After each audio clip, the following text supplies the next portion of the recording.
Hello everyone.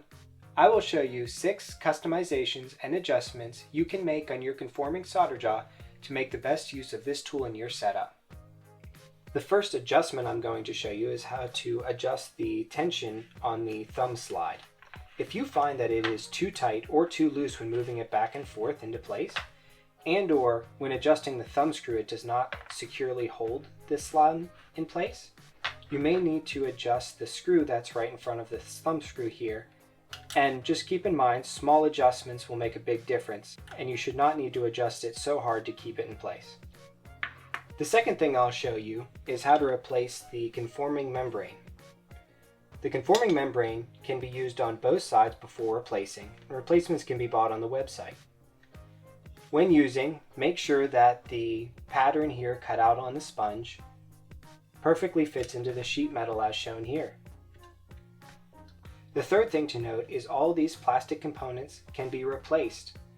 I will soon have them available on the website, but for now feel free to reach out to me from my website or through my email to get any one of these components. Number 4 pertains to the self-adjusting jaw found on the slide mechanism. You will see that it is only held in place with one screw and is able to freely rotate, while the right side is bound by both the screw and the sheet metal plane. This allows the jaw on the right hand side to stay stationary, where the left one can form around each object. Take a square PCB for example. It will make sure that it is square and securely held in place, whereas you can hold irregular shaped boards as well, and you may need to adjust that screw to get the tension you need. Number 5 is pointing out the hard stops that are located on the thumb screws of the top conforming plate. As you screw this down onto the board, it will stop once it gets beyond the threads here. This makes sure that the threads never disengage, but also make sure that you don't damage your PCB or the solder jaw itself by putting too much force.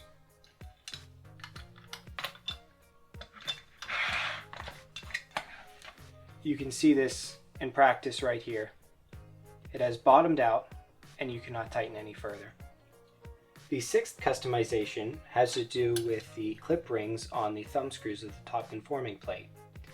You'll see by default they're installed on the bottommost position here. This allows the top conforming plate to automatically conform and flatten out to whatever PCB you have installed. However, if you would like more flexibility and control when placing down the conforming membrane, you can move these clip rings to the topmost position. To do so, take a pair of pliers and remove the clip ring from the bottommost position as shown.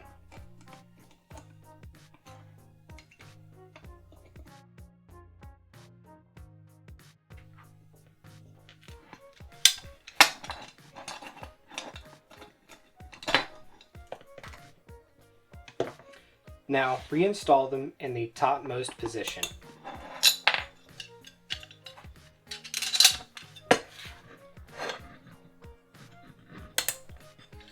And what this will allow you to do is to populate your most problematic components, whether they be the tallest or the hardest to get perfectly straight, in your board.